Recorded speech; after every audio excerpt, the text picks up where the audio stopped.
Are you a repeat theme offender when it comes to running your tabletop role playing games? Let's talk about that. I am unfortunately guilty as charged. I have, unfortunately, unbeknownst to me at the time, but of course reflecting on it later, I have been a repeat theme offender. I have ran games where I realized by maybe either halfway through or by the end of it, oh man, this is pretty much exactly the same as another adventure that I've ran semi recently. But why did it come to that? What is going on? Why am I a repeat theme offender? Why are you potentially a repeat theme offender? Well, one of the go-to classic ones is, what is the adventure all about? Is the adventure about saving the world? Unfortunately, by the end of the day, if the adventure is all about saving the world, it doesn't matter if you're trying to tackle the evil lich or you've got to get all the keys to, close the door that's summoning the portal from hell. At the end of the day, if you are always going out to save the world, then by the end of the adventure, you think to yourself, oh, we saved the world again. Oh, we saved the world again. And unfortunately, it doesn't matter how cool or epic it was, you keep on thinking to yourself, yeah, and our characters keep on saving the world, and just that sameness of the fact that you can chalk up your adventure to, oh, we saved the world. That unfortunately repeats themes. That's unfortunate because saving the world should be epic and you can boil it down to, oh yeah, we saved the world. That sucks. Another factor of being a repeat theme offender is the setting. Where is that setting? Is this generic fantasy Europe woodland setting? Unfortunately, that's just a lot of the go-to for a lot of games because, that's just where a lot of the material is, right? So if you keep on running generic fantasy Europe woodland setting, then you are going to get a lot of the same recurring themes, a lot of the same recurring monsters, a lot of the same recurring ideas and imagery in your head. You need to shake up where the setting is. You need to throw in a desert, you need to throw in the Arctic, you need to throw in the Underdark, you need to throw in all these various places because we keep running the same location, then unfortunately it might get just a little too samey. And hey, if you want to keep things not samey and want a bit of a nautical theme, then check out Songs of the Spellbound Sea on Kickstarter right now.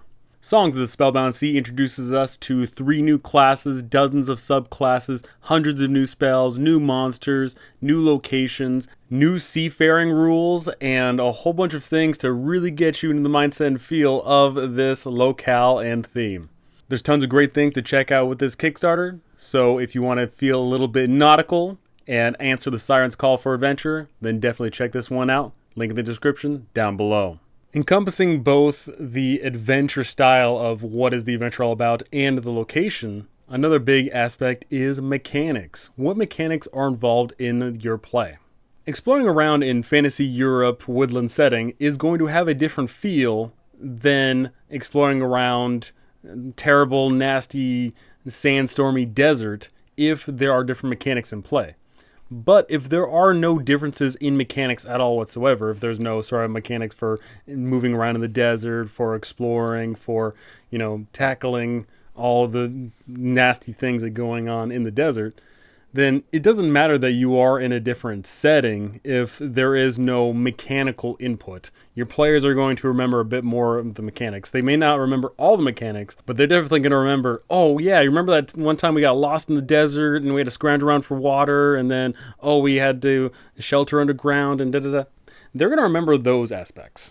So with those 3 instances in mind of what is the adventure truly all about, where is the setting, and what are the mechanics in play, how do we incorporate those into our games to truly shake it up? How the heck do we go about doing that? How do we break the mold so that we are no longer repeat theme offenders, so we're not running the same adventures for our players again and again? Well, one of my solutions is to do a player handout of adventures that I want to run. As you can see here, I've got a list of a whole bunch of adventures I want to run, and I've got ideas on, maybe this is the level setting, this is the area setting, this is the world feeling, and also very importantly is, not all those adventures are about saving the world. Yes, some of them are about saving the world, of course, because that's just what heroic epic stories are all about. But not all the adventures I'm going to run are epic heroic stories. Sometimes they are individual in nature. They're about trying to save yourself. They're trying to about escape and survive. They're about just trying to get rich and powerful. Not every adventure needs to be about saving the world, people. Please, please, please, shake it up a bit. Settings is also very important. I want to run all the biomes of adventure. I want woodlands, I want mountains, underground, I want space, I want, all these various locations, especially desert. I love the desert, and desert just one of my go-to favorite biomes of adventure. But the setting is so, so important. You're going to have a different image in your brain when you think about that adventure. When you think back on the adventures you have this mental image in your brain, and if you have the same sort of setting, then unfortunately you can feel a little bit jumbled up. But if you change up the biome, there's a different color palette in mind. When you think of the woodland, you think of the greens. When you think of the desert, you think of the orangish and beige. When you think of the Arctic, you think whites and grays.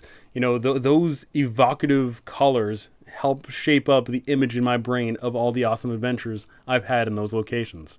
And of course, very importantly, is the mechanics at play. Every single adventure should incorporate some sort of unique mechanics to make that unique adventure stand out in its own regard. Now, those don't necessarily have to always be survival, because not everyone's down for survival, but there needs to be some sort of mechanical input to make the game different.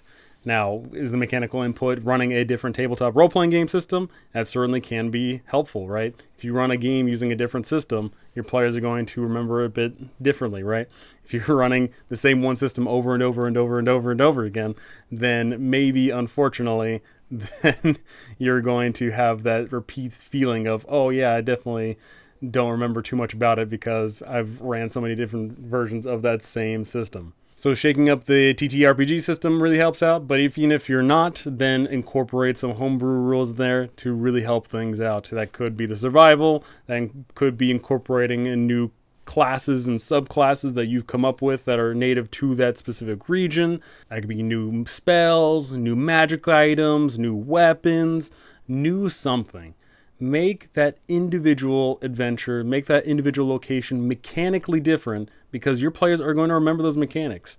And the very good thing is when you try out these new mechanics for this new setting or this new area, so you're not a repeat theme offender, you're going to stumble across gold. You're eventually going to come up with something that feels good for your players, and they're going to want to incorporate that for further uses. Maybe they'll really like the idea of this one magic system that you have. They'll like the idea of this one exploration system that you have, this one idea of, these new spells. Whatever the case may be, you take the good, you drop the bad, you move on to the next adventure, and you keep on doing that, and eventually you accumulate a wealth of homebrew things or things that you've incorporated from other various resources, and then you have a better and better system over time. So make yourself a handout for your games that you're running. Have a variety of overarching adventure ideas. Have a variety of places to adventure. Have new mechanics in mind. And make sure that you are no longer a repeat theme offender. And your players are going to love you for it. And you're going to love yourself for it, because you're eventually going to keep on running new, fresh, and awesome adventures that don't all blend together. So I've admitted that I've been a repeat theme offender. What about you? Are you guilty as charged, or are you lucky enough to not have faced that dilemma? Go ahead and tell me all about it. Tell me how you've avoided being a repeat theme offender, and tell me about when you realized that you were a repeat theme offender. I would love to hear it, but that's going to do it for me. Thank you so much for watching. Thank you for listening. Thank you to my patrons. Thank you for liking, subscribing, commenting, doing all that fun jazz. But that's going to do it for me, and I cannot wait to see you all in the next one. I'm telling you, it's just so easy to write an adventure about, oh, you're saving the world, but you gotta hold back. I've had to hold back, and sometimes it hurts to hold back, but it's good to hold back, because I just don't want to have my players say, oh yeah, we saved the world again. Like, that's nice. Like, saving the world needs to be special. Keep it special. Keep it, very not frequent. Make sure that when your players save the world, that they remember, oh yeah, we saved the world. That was awesome. Not, oh, we saved the world again.